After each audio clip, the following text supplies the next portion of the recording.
जी त्यांना अखंड नामस्मरणाने जी स्थिती प्राप्त झाली त्यांच्या जीवनामध्ये, त्या स्थितीचं वर्णन मुख्यत्वे याच्यामध्ये करतात. तुकाराम महाराज काय म्हणतात, आम्ही अखंड नामस्मरण केलं, हरिकथा केल्या, हरिकीर्तन केली, परिणाम काय काय झाले ते पुढच्या सर्व चरणामध्ये परिणाम सांगितले. तेने सदा चित्ता समाधान, सर्व सुखोले आलो, जगातील सर्व सुख आम्हाला मिळालं, जगातील सर्वश्रेष्ठ अलंकार आम्ही परिधान केलेत, आनंदे निर्भर डोलत असो, निर्विकल्प असा आनंद आम्ही उपभोगत आहोत, परिपूर्ण असा आनंद आम्ही उपभोगत आहोत. पुढे म्हणतात, आणि हा आनंद आम्ही कुठेही असे, वेळ काळाचं बंधन नाही, असो ऐसा कोठे आठवची नाही. आणि जे विदेही अवस्थेतला जो आनंद आहे, सुख आहे, ते सुख आम्ही देहात असून उपभोगत आहोत. आणि शेवटी म्हणतात, जे काय आमच्या जीवनामध्ये पाप पुण्य आमच्या हातून न कळत घडलेलं आहे, ते देखील आमच्या ह्या पुण्याईमुळे, ह्या नामस्मरणामुळे आमच्या अंगाला लागत नाही. हा याचा शब्द, या अभंगाचा शब्दशः अर्थ आहे. विठाला विठाला विठाला.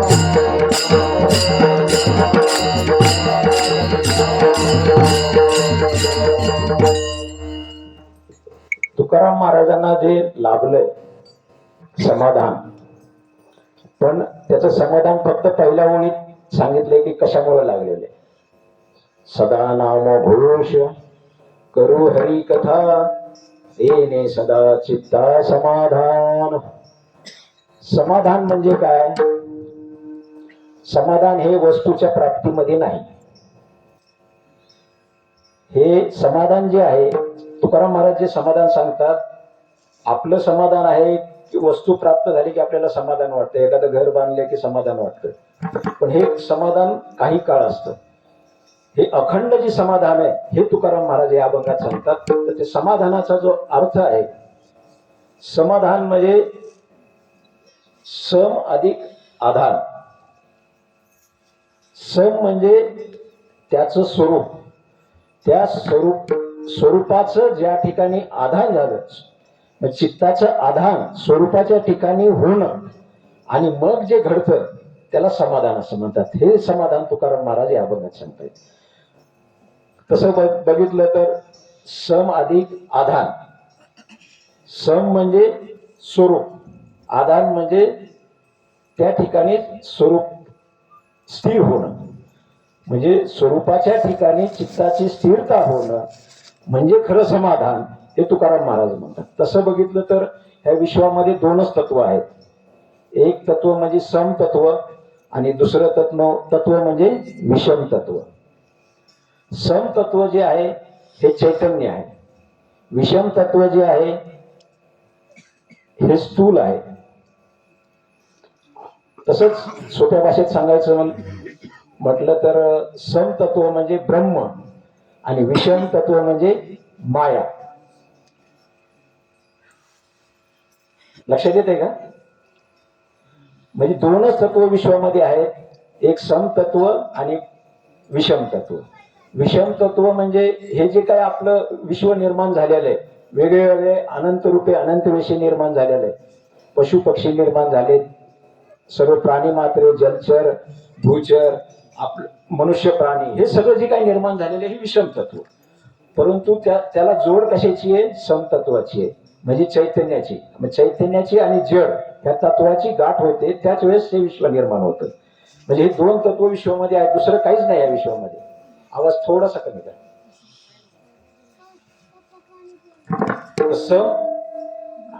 सम तत्व म्हणजे ब्रह्म, विषम तत्व म्हणजे माया.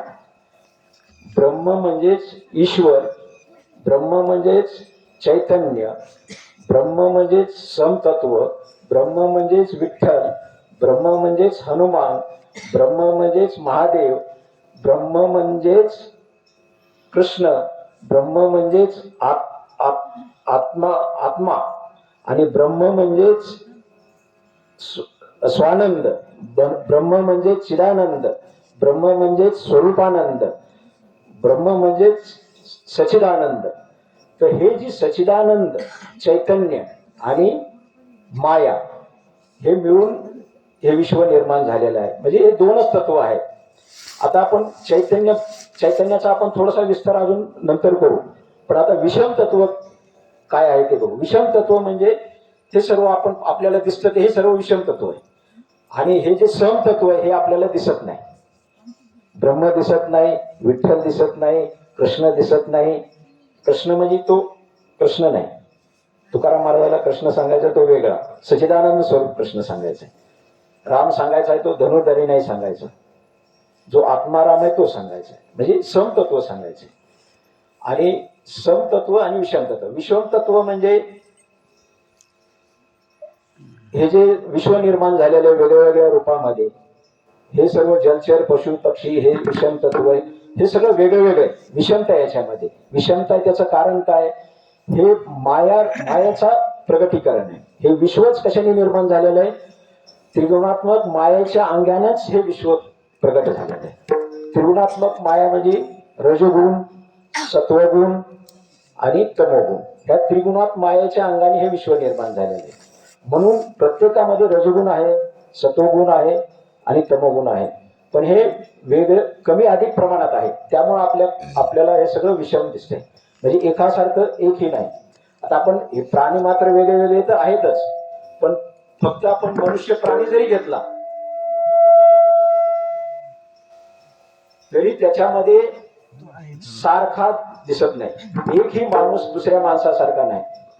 कारण विषमता आहे. रजगुण, तमोगुण, सत्वगुण ही सगळं विविध त्याच्यामध्ये आहे. प्रत्येकामध्ये कमी जास्त आहे. कारण ही व्यवस्था आहे, ही परमेश्वरीच व्यवस्था आहे. आतापर्यंत जेवढे माणसं झाले, आता आहेत आणि इथून पुढे होतील, हे एकही माणूस एकासारखा नाही. म्हणजे एक माणूस दुसऱ्या माणसासारखा नाही. पशु पक्षी घ्या, कावळे जरी सगळे सारखे दिसत असले तरी एकही कावळा दुसऱ्या कावळ्यासारखा नाही. मेंढ्या घ्या, एकही मेंढी, आता हजारो मेंढ्या आपण रस्त्यानं बघतो, म्हणजे 500 मेंढ्या चाललेल्या असतात. पण ते धनगराला बरोबर माहित असतं कोणतीची काय खोड आहे. आणि एक जरी त्यातली गायब झाली तरी बरोबर लक्षात येतं त्यांना. आपल्याला वाटतं हे सगळं सारख्या दिसतात, पण ते सारख्या नसतात. तर असं हे विषम आहे. विषम कशामुळे आहे? ह्या विषम तत्वातून रजगुण, सत्वगुण आणि तमगुण ह्याच्यातून निर्मिती झाली. रजतम सत्व आहे ज्याच्या सत्व आहे ज्याच्या रजतम सत्व आहे ज्याच्या रजतम सत्व आहे ज्याची आई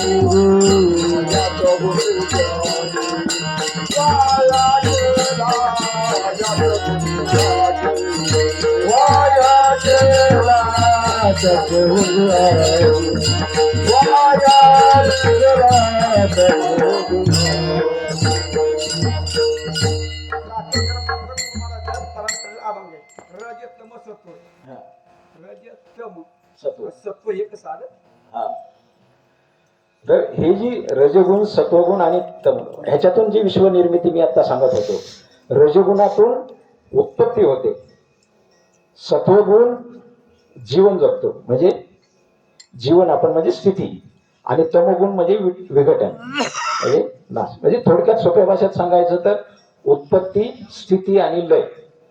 सोप्या भाषेत आपल्याला कळेल. उत्पत्ती, स्थिती म्हणजे जन्म होणं, आपलं जीवन आहे तोपर्यंत आपण राहणं, आणि मृत्यू. हे उत्पत्ती, स्थिती आणि लय. उत्पत्तीचं काम कोण करतं? ब्रह्मदेव. स्थितीचं विष्णू आणि विघटन महेश. ब्रह्म, विष्णू आणि महेश ह्या तिन्ही देवांचं हे कार्य आहे. आपल्या सृष्टीची निर्मिती विष्णूकडे, स्थिती आहे ते जीवन जगवायचं, आणि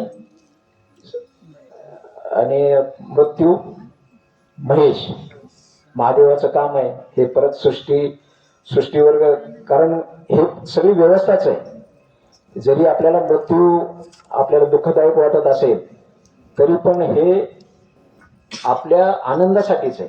कारण हे आपली निर्मिती पण आनंदासाठी आहे, जीवन जगणं पण आनंदासाठी आहे, आणि मृत्यू पण आनंदासाठी आहे. तुम्ही म्हणताल मृत्यू कसा काय आनंदासाठी आहे? कारण तुम्ही विचार करा, आपलं घर आहे समजा 2 खोल्याचं, आणि आपले पंजोबाचे पंजोबा आणि त्यांचेही पंजोबा ते जर आता आपले जिवंत असते हे एका कोपऱ्याला खोकतायत, हे दुसरे बंधुबाई एका खोकतायत, हे इकडं खोकतायत. असे सर्व 10-15 आजोबा आजी असे जर खोकत, आता वय झाल्यानंतर तर ते चालूच राहणार, कोणी झोपून राहणार, कोण, तर आपण कुठे राहणार. तर ही परमेश्वरी व्यवस्था आहे, हे आनंदासाठीच आहे. त्याचं जीवन जगणं आणि लय पावणं हे विसृष्टी. देहाची गाव आली जन्म मृत्यूची सोहळ्या हा, देहाची गावा आली आहे, जन्म मृत्यूच्या सोहळ्या. ना म्हणून धनंजय जयापरी. हा, ना म्हणून धनंजय जयापरी. म्हणजे ही व्यवस्थाच आहे, ह्याला काय नाही म्हणायचं कामच नाही. आता आपण इथं विषमता कशामुळे हे आपण बघत होतो की या कारणाने विषमता आहे, पण खरं तर हे विषमता नाही. आज आपलं दृष्टी विषम आहे. आज आपलं जर चित्ताची वृत्ती समच्या ठिकाणी नाही, चित्ताची स्थिती आपलं समच्या ठिकाणी आपलं चित्त स्थिर नसल्यामुळे आपल्याला ही विषमता दिसते. परंतु खरं ही विविधता आहे, हे परमेश्वराने निर्माण केलेली आनंदासाठी. प्रत्येक माणूस एकूण एकाला उपयोगीच असतो. नवे नवे प्रत्येक सृष्टीमध्ये जेवढे प्राणी निर्माण झालेले, जलचर निर्माण झालेले आहे, सृष्टी जेवढी निर्माण झालेली ही सर्व एकूण एकाला प्रत्येकाला उपयुक्त आहे. आपल्याला माहित नसेल, पण प्रत्येकाला या पृथ्वी तलावरचा एक जरी प्राणी नाहीसा झाला तरी जग धोक्यात आहे. म्हणून आपलं गव्हर्नमेंट देखील आता वाघाला सांभाळतंय, सिंहाला सांभाळतंय. सगळ्या प्राण्याला कुणाला मारायची आपल्याला परवानगी नाही, कारण हे सर्व गरज आहे. म्हणून हे विविधता. मग तुकाराम महाराजांची दृष्टी त्या समच्या ठिकाणी स्थिर झाली होती, म्हणजे त्या चैतन्याच्या ठिकाणी स्थिर झाली होती. म्हणून ते त्यांना अखंड समाधान मिळत होतं. म्हणून ते अखंड समाधान आणि जगातील सर्व सुख ते भोगत होते. पण ह्याचं कारण काय, हे कशामुळे स्थिती निर्माण होते. सुरुवातीलाच सांगितलं, सदा नाम घोष. आम्ही काय केलं, अखंड देवाचं नामस्मरण केलं, हरिकीर्तन केली, हरिकथा केल्या, अखंड नामस्मरण केलं. नामस्मरण म्हणजे एवढं केलं, तुकाराम महाराज नामस्मरण एवढं करत होते की ते भंडारा डोंगरावर जायचे नामस्मरण करताना, खंड पडू नये म्हणून झाडाच्या फांदीला दोरी बांधून शेंडीला बांधत होते. शेंडीवर झाडाच्या फांदीला बांधायचे. म्हणजे नामस्मरणामध्ये जर करता करता जर डुलकी लागली तो शेंडीला हिसका बसला पाहिजे आणि जागेवर आलो पाहिजे आणि माझं नाम अखंड चालू राहिलं पाहिजे, एवढं नामस्मरण करत होते. मग त्या नामस्मरण, अखंड नामस्मरणाशिवाय हे स्थिती प्राप्त होत नाही, हेच तुकाराम महाराजांना सांगायचे. कारण नामामध्येच एवढी ताकद आहे. आता आपण समाधानाचा अर्थ बघितला की सम अधिक आधान. सम म्हणजे चैतन्य ब्रह्म, त्या ब्रह्माच्या ठिकाणी जर आपलं चित्त स्थिर झालं तर आपल्याला ते समाधान, अखंड समाधान मिळतं. पण हे समाधान कशामुळे मिळतं, अखंड नामस्मरण केल्यामुळं. अखंड नामस्मरण कशामुळे घडतं, ऑटोमॅटिक तर घडत नाही, ते आपोआप तर येत नाही नामस्मरण. मग ते आपल्याला आठासाने घ्यावं लागतं. कारण अगोदर आपल्याला ते गोडी, तो आनंदही मिळत नाही, समाधान पण मिळत नाही. कारण आता आपली वृत्ती कुठं स्थिर आहे, विषमतेच्या ठिकाणी आहे. त्यामुळे आपल्याला आता शाश्वत सुख, शाश्वत समाधान मिळतच नाही. हे आज जे आपण सुख आणि समाधान आपण मिळवतोय हे सर्व क्षणिक आहे. आज आपल्याला वाटतं की भरपूर पैसा कमावला म्हणजे ते सुखी होईल, मला समाधान मिळेल, आपण पैशाच्या मागे लागतो. कुणाला वाटतं मला सत्ता मी ताब्यात घेतली की मी सुखी होईल, समाधान होईल, त्याच्या पाठीमागे लागतात. कोण मठाधीश होतं,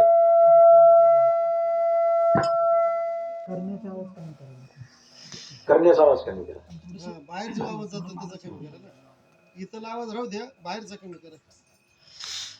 आपलं जे सुख आणि समाधान आहे हे आपलं जे आहे ते आपल्याला असं वाटतं की भरपूर संपत्ती मिळवली, भरपूर पैसा मिळवला, भरपूर सत्ता मिळवली तर आपल्याला समाधान मिळेल. म्हणून आपण रात्रंदिवस काय करतोय, आपल्याला पैसा कमवण्याच्या मागे लागतोय. पैसा हे तर गरजच आहे. संसार चालवायचा आहे तर आपल्याला घर व्यवस्थित पाहिजे, आपल्याला कपडे व्यवस्थित घालायला पाहिजे, खायला प्यायला व्यवस्थित पाहिजे, मुलांचे शिक्षण व्यवस्थित चांगल्या उत्तम प्रकारचे करायला पाहिजे, दवाखान्याचा जे काही आपल्याला लागेल तो खर्च आपल्याला सहज भागवता आले पाहिजे किंवा जे काही आपले समाज उपयुक्त काम आहे त्या कामासाठी आपल्याला पैसा खर्च करायला पाहिजे. यासाठी आपण जोडोनिया धन उत्तम व्यवहार हे कमवलाच पाहिजे. परंतु आपण बाकी काहीच न करता फक्त एकच पैशाच्याच फक्त मागे लागतो किंवा सत्तेच्याच मागे लागतो किंवा ह्या संपत्तीच्याच फक्त मागे लागतो, ह्याने फक्त समाधान मिळते. समतोल जीवनाचा राखा हव भोरी होऊ नये हव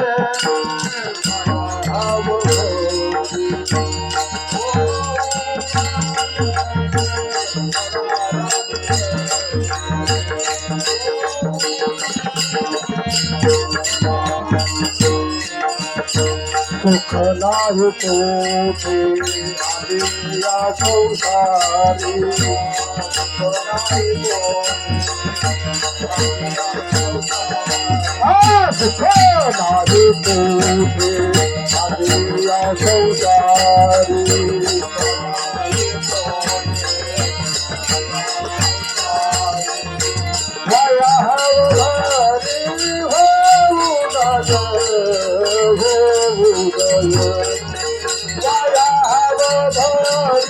नये माया हरी होऊ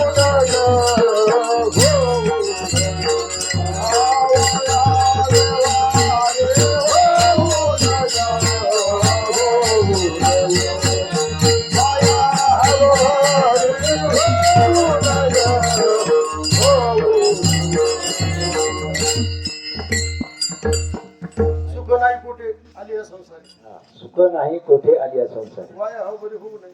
वाद म्हणजे त्यात हाव नसायला पाहिजे. याचा सांगायचा अर्थ एकच आहे की फक्त हाव नसायला पाहिजे त्या फक्त एकाची. तर आपल्याला जीवनाचा समतोल राखता आला पाहिजे. पैसा आणि पुण्य हे दोन्ही कमवता आलं पाहिजे जीवन जगत असताना. तर हा समतोल जो राखतो तो समाधानी होतो. तुकाराम महाराजांना जे समाधान मिळालं ते समाधान आपण आपल्या आयुष्यात पण आपण मिळवू शकतो.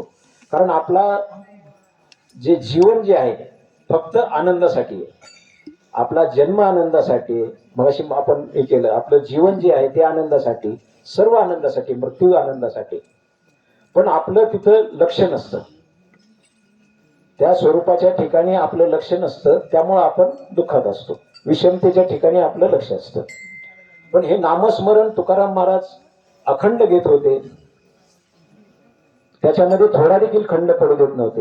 ही एवढी त्यांची म्हणजे एक गोव्याचे त्यांची कीर्ती एवढी नामस्मरण करता करता त्यांचे अभंग एवढे निर्मिती झाले. त्यांची कीर्ती पसरत गेल्यानंतर गोव्याचे कृष्णवज्जी बांधकर म्हणून संत होते.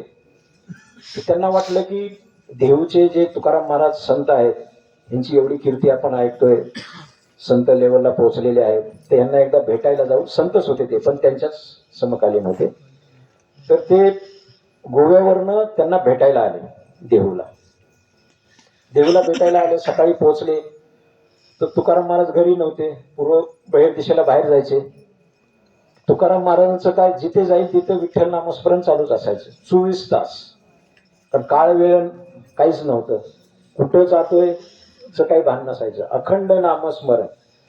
मग हे महाराज घरी नाहीत म्हणून इंद्रायणीच्या कडेला थांबले होते. तर तिकडून आवाज येत होता विठ्ठल विठ्ठल. ह्यांच्या लक्षात आले की तुकाराम महाराजच आहेत.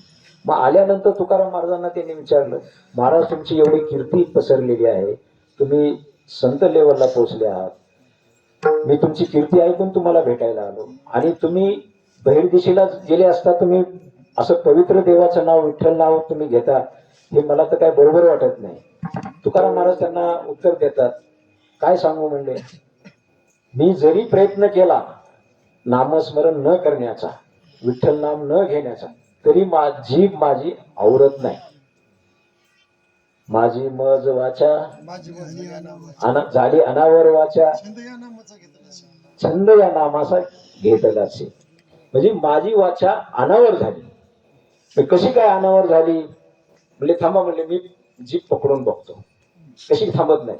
त्याने जिभेला असं धरलं तर त्यांना एकदम शॉक लागला आणि त्यांच्यामध्ये देखील ते तत्व संचारलं आणि ते देखील विठ्ठल नाम जसे तुकाराम महाराज अखंड करत होते त्यांच्यामध्ये ते संचारलं. म्हणजे करंट बसला त्यांना. म्हणजे ही स्थिती त्यांची होती तुकाराम महाराजांची.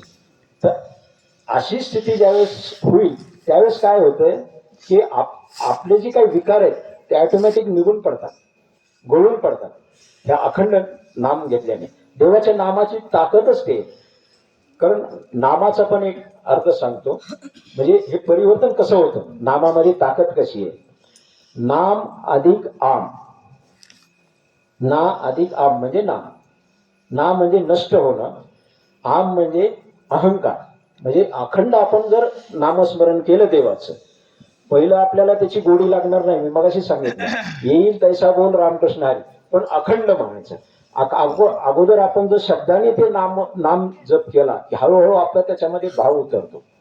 परंतु अखंड केलं पाहिजे. भाव उतरल्यानंतर आपला स्वभाव बनतो. मग आपण येता जाता विठ्ठलाचं नाव सहज यायला जातं, येतं आपल्या तोंडातून. मग एकदा यायला लागलं की त्याचं चिंतन घडतं. मग त्याचं चिंतन झालं की मग चिंतन हा चिंतामणीच आहे. मग तुमची आतली सगळ्या केमिकल रिएक्शन्स तयार होतात आणि दिव्यत्व प्रगट व्हायला चालू होतं. आणि तुम्हाला आतलं ऋतुंभरा प्रज्ञा जागृत होते आणि तुम्हाला त्या स्वरूपाच्या ठिकाणची गोडी लागते. आणि एकदा तुम्हाला ती गोडी लागली की तुमचं चित्त त्या समच्या ठिकाणी चिटकून बसतं. आणि जो तुकाराम महाराजाला समाधान मिळत होतं अखंड, ते आपल्याला पण मिळू शकतं. ह्याची देही याची डोळा ह्या जन्मामध्ये आपल्याला मिळू शकतं. फक्त जी नामस्मरणाची प्रोसेस जी तुकाराम महाराजांनी सांगितलेली आहे ती मुख्य या अभंगात फक्त पहिल्या ओळीतच सांगितलेली आहे. नंतर सगळे त्याचे परिणामच सांगितलेत महाराजांनी, त्यांना काय काय उपभोगायला मिळालं. पण पहिल्या ओळीतच सगळं नामस्मरणाची म्हणजे नामस्मरणाची प्रक्रिया सांगितलेली आहे. अखंड घेतलं पाहिजे. अखंड घेतल्यानंतर मला सांगितलं मी, न म्हणजे नष्ट होणे आणि आम म्हणजे अहंकार. अहंकार नष्ट होतो.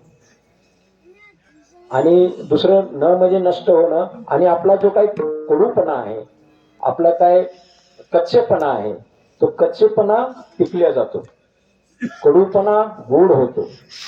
आपलं काय, जसं बघा आंबा ज्यावेळेस कैरी कच्ची असते त्यावेळेस ती आंबट असते, पण पिकते त्यावेळेस गोड होते.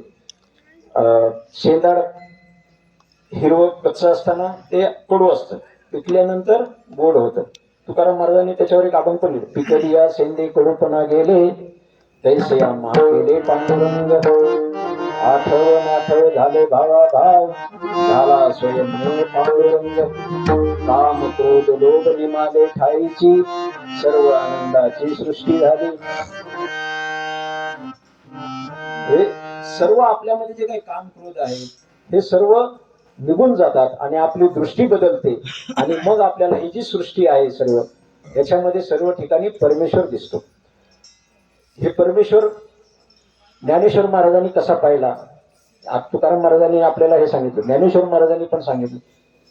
अनंत रूपे अनंत वेशे देखिले त्यासी, बाईम्या देखिले त्यासी, बापर तुम्हा देवीवरू, बापर तुम्हा देवीवरू खून बाणली असी. देखिला देखिला बाईम्या देवाचा देव, बाईम्या देवाचा देव, सीताला संग हो, सीताला संग हो. कसा बघितला, म्हणजे दुजे पण दिसलंच नाही. माझा संदेह गेला, माझी दृष्टी त्या समच्या ठिकाणी होती. असा अनंत रूपे बघितले, परंतु त्याच्यामध्ये एकच परमेश्वर बघितला. म्हणजे अनंत रूपामध्ये तो एक परमेश्वर माऊलींनी पाहिला. कारण द्वैत दिसलंच नाही, दुजे पण नाहीस झालं आणि पाहिला. म्हणजे असा असा असा पाहिल्यानंतर ते समाधान आपल्याला मिळतं. तर हे नामाचं मी सांगत होतो, हे आपले जे काम क्रोध लोभ हे गळून पडतात अखंड नामस्मरणाने. आपला कच्चेपणा पक्का होतो, आंबटपणा निघून जातो, गोड होतो, कडूपणा निघून जातो, गोड होतो. आणि मुख्यत्वे म्हणजे आपला जो काही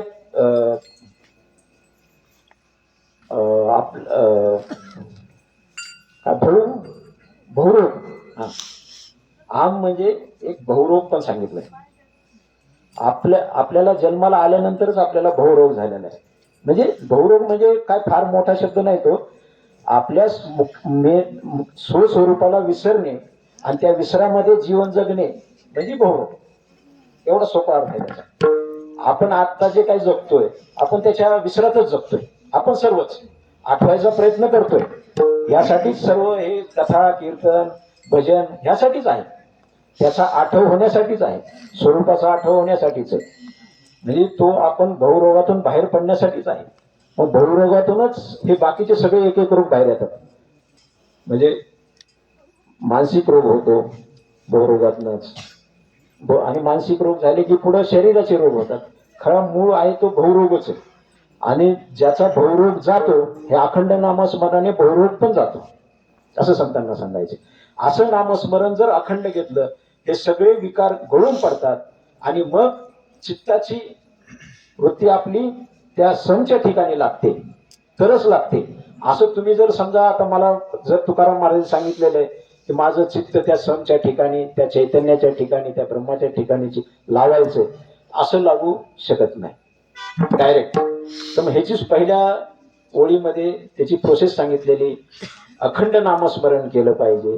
सारखं त्याच्या कथेमध्ये राहिलं पाहिजे. कीर्तनामध्ये राहिलं पाहिजे. त्याच्या स्मरणात राहिलं पाहिजे. त्याचं भजन केलं पाहिजे. तर आपलं मग त्याने काय होतं की आपली जी वृत्ती जी आज आपली कारण जे फुटतात बाकीच्या विषमतेच्या ठिकाणी ते बंद होतात आणि त्या एकाच्या ठिकाणी आपली समच्या ठिकाणी आपली वृत्ती स्थिर होते आणि आपल्याला ते समाधान प्राप्त होतं. तर हे समाधान जे तुकाराम महाराजांना मिळत होतं हे त्यांच्या चेहऱ्यावर, कारण हे जे आनंद उपभोगत होते ते जगातील सर्व सुख ते त्यांच्या चेहरे अलौकिक असं त्यांचं व्यक्तिमत्व दिसत होतं. तर आपल्याला वाटतंय तसं त्यांच्याकडं पैसा नव्हता, सत्ता नव्हती, काय कुठल्या मठाधीश पण नव्हते, परंतु त्यांच्या चेहऱ्यावरचं जे तेज होतं हे अलौकिक होतं. तसं बघितलं तर ते मूळ श्रीमंतच होते. तसे तुकोबा सावकार म्हणून त्याला पूर्वी म्हणायची. महाजन होते म्हणजे सर्व गावाला ते कर्ज पुरू शकत होते एवढी त्यांची कॅपॅसिटी होती. म्हणजे एवढे महान श्रीमंत होते तुकाराम महाराज. परंतु त्यानंतर त्यांना ज्यावेळेस साक्षात्कार झाला त्यांनी त्यांचे जे काही गावाला जे काही कर्ज दिलेलं होतं ते सगळे कर्ज रोखे घाण खत हे सगळे इंद्रिय टाकून दिले, लोकांना मुक्त केलं. आणि एकदा दुष्काळ पडला, जे घरात काय द्रव्य आणि धान्य होतं ते पण सगळ्या गावांना वाटून टाकलं, काहीच ठेवलं नाही जवळ. आणि मग पूर्ण मोकळे झाले आणि पूर्ण नामस्मरणाच्या अखंड नामस्मरणाच्या मागे लागले आणि त्यांनी साक्षात्कार करून घेतला. आणि त्यांना जे काही साक्षात्कार झाला, त्यांना काय जे आनंद मिळाला, त्यांना काय जे अनुभव आले ते सर्व अभंगाच्या रूपामध्ये त्यांनी आपल्याला पण तो आनंद मिळावा, आपण पण सुखी व्हावं ह्यासाठी हे सगळं सर्व अभंग त्यांनी गाथेच्या रूपाने लिहून ठेवले. तर आता मी सांगत होतो की हे जो समाधान त्यांच्या चेहऱ्यावर अखंड दिसत होतं लोकांना. मग ते तुकाराम महाराजांच्या समकालीन एवढे विद्वान लोक होते, म्हणजे 4 वेद मुखपाठ असणारे होते, उलटे वेद पाठ असणारे विद्वान लोक होते त्यांच्या काळात. खूप विद्वान लोक होते, ज्ञानी लोक होते. ते लोक विचार करायचे आमच्याकडे एवढी विद्वत्ता आहे, आमच्याकडे एवढी संपत्ती आहे, पण तुकाराम महाराजांकडे जे समाधान आहे ते आपल्याकडे समाधान नाही. याचं कारण काय? म्हणून हे सर्व विद्वान लोक तुकाराम महाराजांकडे गेले आणि तुकाराम महाराजांना विचारलं, महाराज तुमच्या चेहऱ्यावर जी काही अलौकिक तेज दिसतंय ह्याचं आम्हाला कारण सांगा. कारण आम्हाला जे काही वाटतंय संपत्ती, भरपूर संपत्ती असेल तर हे मिळेल, भरपूर पैसा असेल तर सुख मिळेल, सत्ता असेल तर सुख मिळेल, परंतु हे ह्याच्यातलं तुमच्याकडे काहीच नाही, तरी पण एवढं समाधान तुमच्याकडे कसं काय? ह्याचं उत्तर देताना तुकाराम महाराज पहिल्या चरणामध्ये सांगतात,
सर्व सुख जातो सर्व अलंकार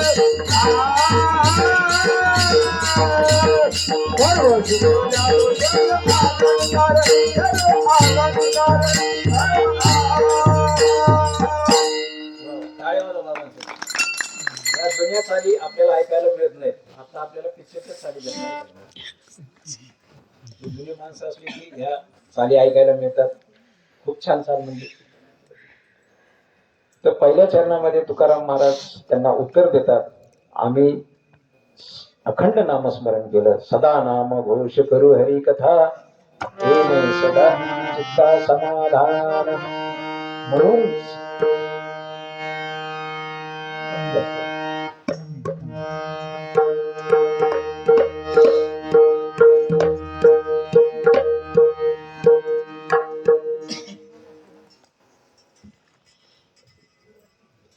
अखंड समाधान याच्यामुळे मिळालं, आमची चित्ताची वृत्ती त्या समच्या ठिकाणाहून अजिबात आम्ही हलू दिली नाही.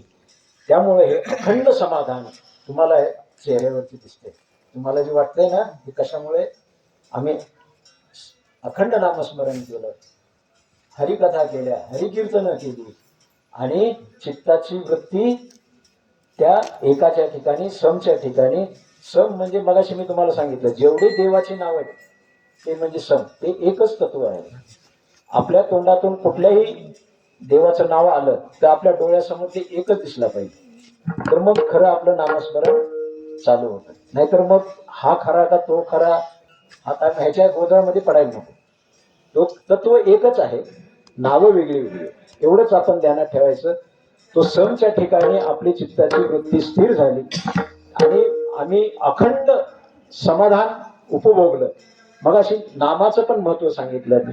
नाम कसं घेतलं पाहिजे, अखंड घेतलं पाहिजे. आता अखंड नामस्मरण घ्यायचं सोपं नाही. मग सांगितलं सुरुवातीला शब्दाने घ्यायचं, नंतर मग हळूहळू भाव, नंतर आपला स्वभाव झाला पाहिजे, नंतर आपलं त्याचं चिंतन झालं पाहिजे आणि मग आपल्याला त्याचं त्या चित्ताची वृत्ती आपल्या त्या एकाच्या ठिकाणी स्थिर करता आली पाहिजे. म्हणजे एवढंच प्रोसेस झाल्यानंतरच स्थिर करता येते, असं करता येत नाही.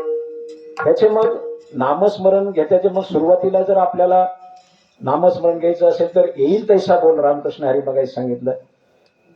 तुम्हाला काही कळेल किंवा न कळेल, त्याचं ज्ञान असो किंवा नसो, कळे न कळे ज्या धर्म, ऐका सांगतो रे वर्म, माझ्या विठोबाचे नाम 88 उच्चारा. फक्त 88 ठेवा. अगोदर तुम्हाला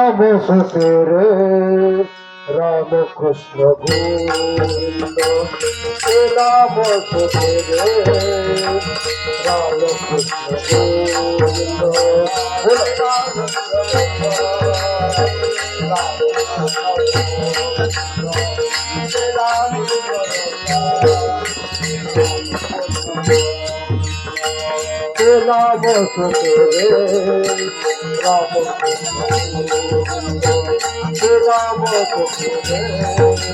राम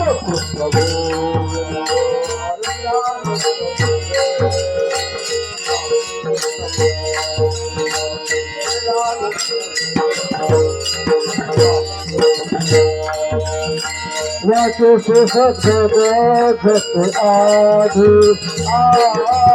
बोला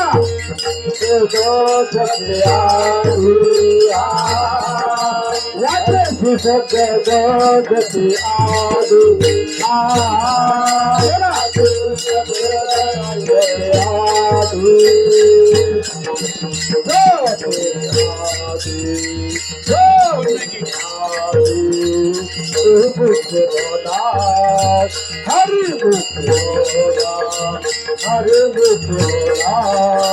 हरि मुख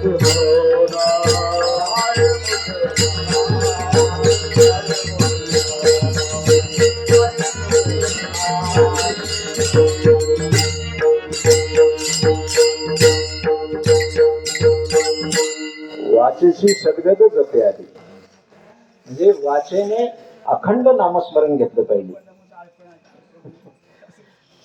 म्हणजे अखंड नाम आपलं चाललं पाहिजे. येणे केणे प्रकारानं मग आपल्याला आतून आपल्याला जरी आपल्याला गुरु आपल्याला आज सध्या भेटले नसतील, अचूक मार्गदर्शन करणारे. येईल तैसा बोल, कळे न कळे ज्या धर्म, ऐका सांगतो रे वर्म, माझ्या विठोबाचे नाम अठ्ठासे विचारा उच्चारा, तो या दाखविल वाटा, जया पाहिजे ते नीटा, कृपावंत मोठा पाहिजे तो कळवावा. पुसतो चुका होतो वाटा, आपल्या चुका पण नाहीशा करतो, आपल्याला वाटा पण अंतर्मन दाखवतं, आतून आपल्याला ते बरोबर दिशा दाखवतं. होतो वाट सवे बोळावा गोमाटा, मोडो नदी काटा, आपल्या पायात म्हणजे आपल्याला दुःख वगैरे येऊ देत नाही. घेतो सोटा चोरांशी, म्हणजे काम क्रोध लोभ हे जे विकार आहेत ना, हे पण आपले दाबून ठेवतो.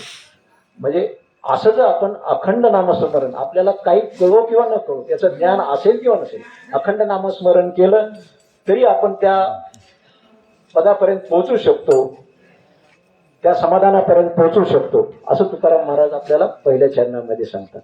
आणि ह्या अखंड समाधानामुळे जगातील जेवढे काही सुख आहेत ते सर्व सुख आम्ही उपभोगत आहोत. दुसरा परिणाम सांगितला अखंड नामस्मरण दुसऱ्या चरणात.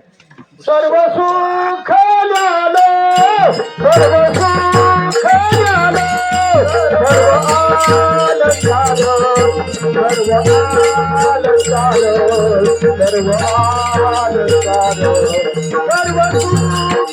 झालं, सर्व आलंकार, सर्व आलंकार, सर्व सुख झालं,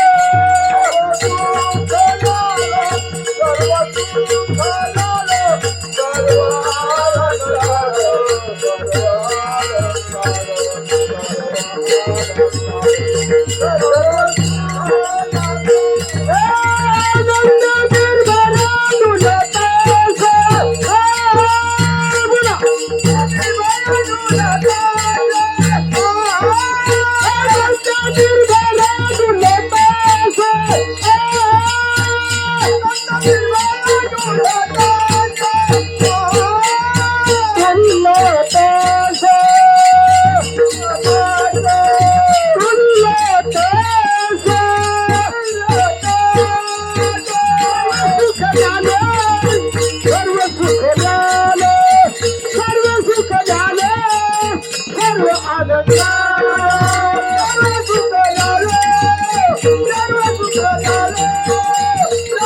आलंकार, सर्व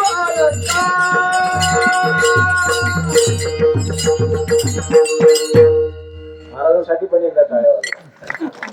कारण ह्या चाली आज काय झालंय, सर्व हा वारकऱ्याच्या अस्सल चाली, जुन्या चाली. आणि कीर्तनकार जरी नवीन ह्याच्यातला असेल पण कीर्तन जुन्या पद्धतीनेच करतो. माझ्याकडनं कीर्तन करता टाळ्या वाजवा. माझ्याकडनं तुम्हाला बाकीचा एकही विषय ऐकायला मिळणार नाही, कारण कीर्तनाची मर्यादा काय आहे. पहिले 2च्या पट्टीवर नव्हते, आता सुराच्या 7च्या पट्टीवर काय आता तुम्हाला बघितलं म्हणून एकनाथ महाराजांचं प्रमाण कीर्तनाची मर्यादा काय असावी, त्या मर्यादेतच कीर्तन झालं पाहिजे. हा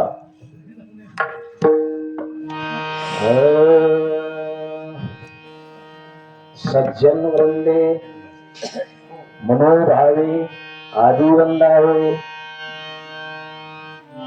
कीर्तन रंगी देवा संगे सुखी डोलावे, भक्ती ज्ञाना विरहित गोष्टी इतरा न कराव्या, जेणेकरून मूर्ती ठसावी अंतरी श्री हरीची, ऐशी कीर्तन मर्यादा आहे संतांच्या घरची. म्हणजे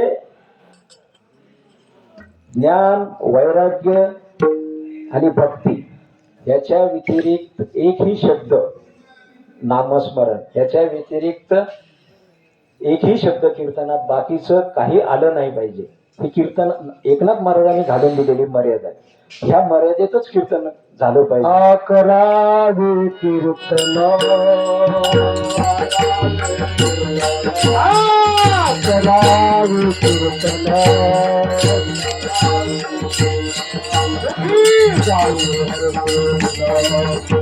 गावे हरचे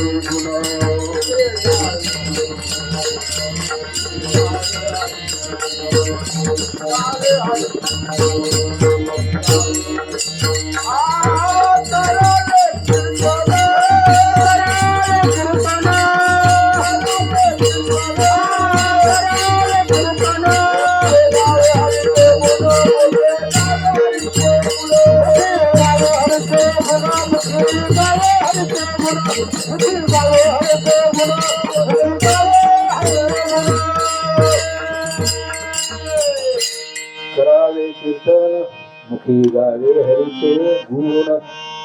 हरीच्या गुण, हरीचं ज्ञान, हरीचं गुण, हरीची भक्ती. मग काही लोहे बादा. हा मग काही तुम्हाला चिंताच नाही. तर आत्ताचे कीर्तन नको बोलायला. कशाला? कारण आपल्याला ते तिकडे जायचंच नाही. कीर्तनातच काही सांगायचं नाही तर त्या विषय पानसट कीर्तन. हा. तर आता आपला विषय जो चाललेला आहे, अखंड समाधानामुळे जगातील सर्व सुख मी उपभोगतोय. जगातील सर्वश्रेष्ठ अलंकार म्हणजे आता अलंकार म्हणजे तुकाराम महाराज म्हणतात ज्ञान, भक्ती आणि वैराग्य. ज्ञान म्हणजे आत्मज्ञान, पाहावे आपणाशी आपण, या नाव ज्ञान म्हणजे स्वतःची ओळख झाली. म्हणजे तो अलंकार, स्वतःची ओळख झाली तुकाराम महाराजांना. म्हणजे स्वतः विठ्ठल झाले आणि त्याची ओळख झाली तुकाराम महाराजांना. तो अलंकार. भक्ती, देव आणि ते वेगळे राहिलेच नाही. जो अभक्त नाही, जो भक्ताची व्याख्या काय? जो अभक्त नाही म्हणजे तो आणि तो वेगळा नाहीच. तो हा विठ्ठल बरोबर, तो हा माधव. तो आणि हा एक विठ्ठलच आहे, तो आणि हा माधवच आहे. ही स्थिती तुकाराम महाराजाची झाली. म्हणजे भक्त आणि वैराग्य. बाकीचे जे काही लौकिक आहे त्याच्याबद्दल पूर्ण वैराग्य. हे सर्वश्रेष्ठ अलंकार परिधान करून तुकाराम महाराज जीवन जगत होते. सर्व सुखले आलो सर्व अलंकार, आनंदे निर्भर डुलत सो. आनंद, आता आनंद डोलत असो म्हणायला काय हरकत होतं? निर्भर आनंद सांगितलेला म्हणजे त्यात तीळ मात्र देखील शंका नाही. म्हणजे एकदम खरा आनंद, शाश्वत आनंद. तो आनंद उपभोगत होते. म्हणजे परिपूर्ण आनंद म्हणायला हरकत नाही. परिपूर्ण आनंद. परिपूर्ण कशाला म्हणतात? आता एखाद्या गोष्टीचं एखाद्याला ज्ञान नसेल तर तो अपूर्ण. एखाद्या गोष्टीचं त्याला ज्ञान झालं तर तो पूर्ण.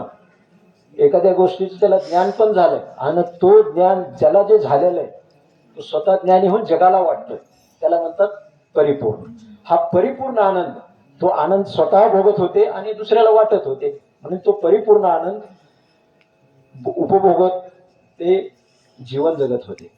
आनंदाने नाचत होते, आनंदाने जगत होते.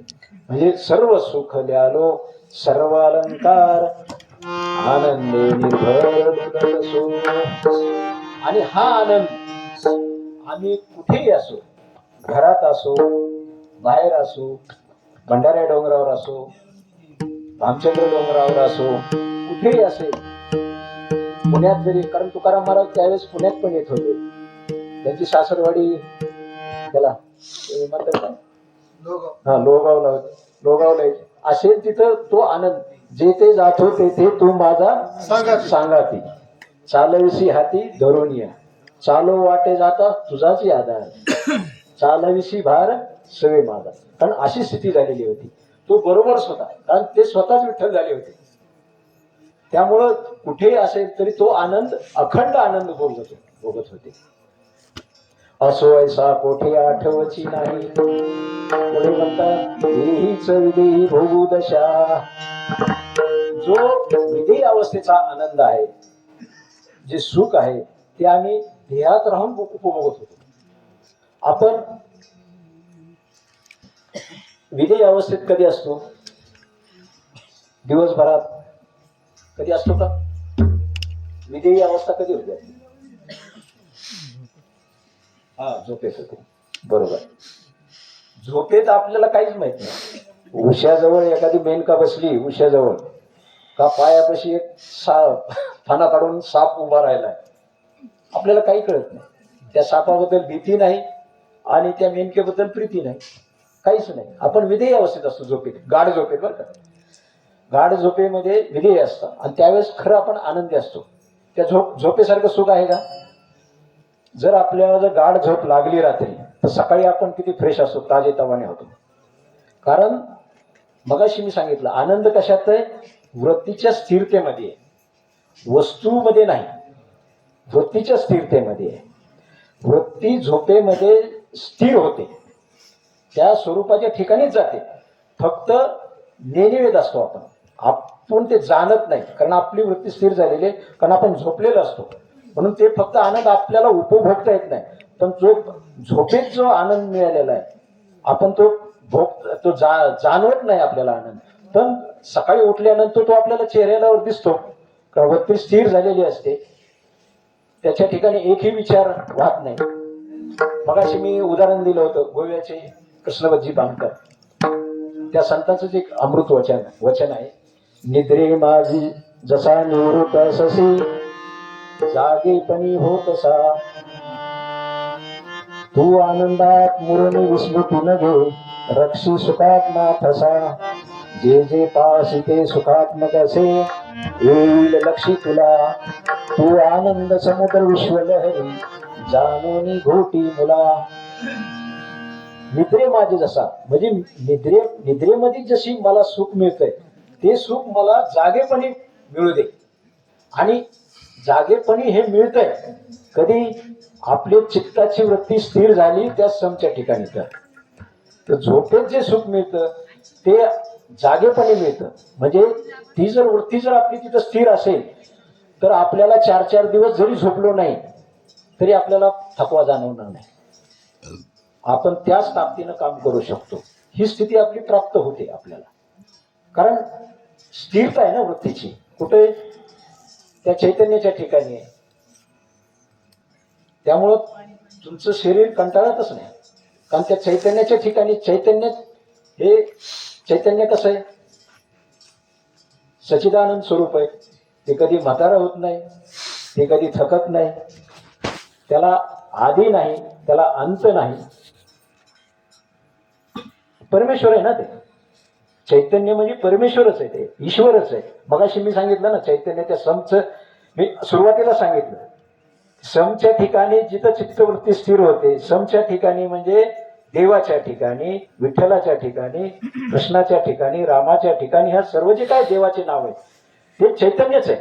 त्या चैतन्यालाच नाव आहे.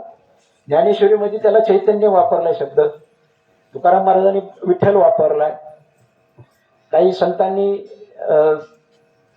स्वामी वापरलाय, पहिले काही पुराणे त्यात ब्रह्म हा शब्द वापरलाय. असे वेगवेगळे शब्द आहेत, पण आहे ते तत्व एकच आहे. तर त्या एकाच्या ठिकाणी, त्या समच्या ठिकाणी चित्तवृत्ती स्थिर झाली की मग आपल्याला हे सर्व सुख मिळतात. विधेयी असतात. विधेयीचं जे सुख आहे म्हणजे झोपेत जे उदाहरण झोपेच आहे. विधेयी अवस्थेत आपण झोपेत असतो. झोपेत जे सुख मिळतंय ते सुख आपल्याला देहावर असताना पण मिळतंय, म्हणजे दिवसा पण मिळतं, आपल्याला काम करत असताना पण मिळतं. ते सांगायचं. तेच मगाशी सांगतो, निद्रे माझी जसा निवृत्त अससी, जागेपणी होत तसा. म्हणजे हे मागणं मागताय, जागेपणी मला त्या वृत्तीत स्थिर राहू दे, त्याच्या ठिकाणी राहू दे, हे मागणं मागताय. आणि तू आनंद समुद्र विश्वले, तू आनंदात मुरवणी विस्मृतीने घे. म्हणजे ते जो आनंद आहे त्या चित्ताच्या ठिकाणी वृत्ती स्थिर होण्याचा, त्याच्यात खंड पडू देऊ नको, विस्मृती घेऊ नको. मग काय होईल? तू पाहशील तिथे तुला आनंद मिळेल. मग जे जे पाहशील ते सुखात्मक असेल. मग तुला कुठेही पाहिला की त्याच्यातला एक दिसेल, त्यातलं समतत्व दिसेल, विषम तत्व दिसणार नाही. प्रत्येकात कुठेही कुणाकडे पाहिलं, मग महिला भगिनी असो, पुरुष असो, पक्षी असो, जे जे काही चर जे काही असो, त्यातलं तुम्हाला समतत्व दिसेल. जसं मगाशी ज्ञानेश्वर महाराजांनी अनंत रूपे पाहिला परमेश्वर, तसं आपली पण वृत्ती होईल. हे निद्रे माझी जसा निवृत्तसी, म्हणजे जसं झोपेतलं जे सुख आहे आणि हे सुख आम्ही जागेपणी पण भोगतोय आणि कुठेही असताना भोगतोय. तेच तुकाराम महाराज तिसऱ्या चरणामध्ये सांगतात. असोय सा कोठे आठवची नाही, देहीच विदेही भोगू दशा. विठोबा रखुमा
सदा नाम घोष करो हरि कथा, तेने सदा चित्ता समाधान.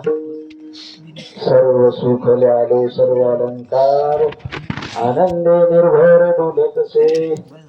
असो ऐसा कुठे आठवची नाही,